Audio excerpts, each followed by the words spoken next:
President Obama says it's time for some tough decisions over profound issues in the Middle East.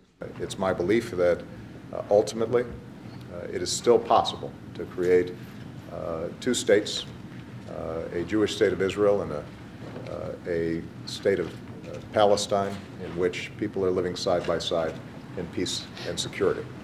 But it's difficult, and it requires compromise on all sides. With less than 2 months left in U.S.-led negotiations, Mr. Obama's weighing in more directly with both sides on an issue he's come to late in his presidency and with limited influence, says former U.S. Ambassador Adam Ereli. The relationship between Netanyahu and Obama is so bad, it's hard to see the U.S.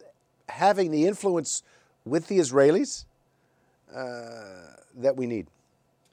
Chief among the obstacles are Israeli security concerns. U.S. officials say they're working to satisfy those concerns with the best ideas in the Pentagon and the best technology. Prime Minister Benjamin Netanyahu's not convinced. The best way to guarantee peace is to be strong. And that's what the people of Israel expect me to do, to stand strong against criticism, against pressure, stand strong to secure the future of the one and only Jewish state. U.S. Secretary of State John Kerry says a secure future means working with Palestinians who understand the tremendous benefits of peace and the great costs of failure. President Abbas has been genuinely committed against violence, and his own security forces have worked closely with Israel in order to prevent violence against Israeli citizens.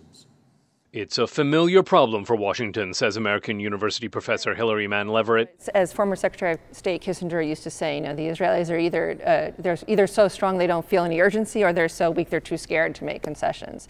So this is a problem, a dilemma that we've had for decades. At best, these talks would result in a framework for direct negotiations on the status of Jerusalem and new Israeli settlements in the occupied West Bank, both issues which grow more difficult with time.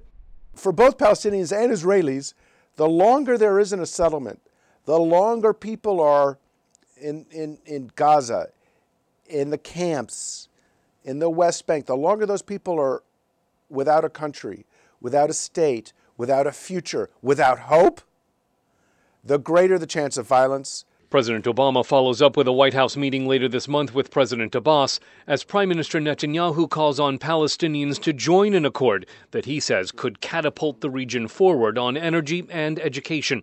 Scott Stearns, VOA News at the State Department.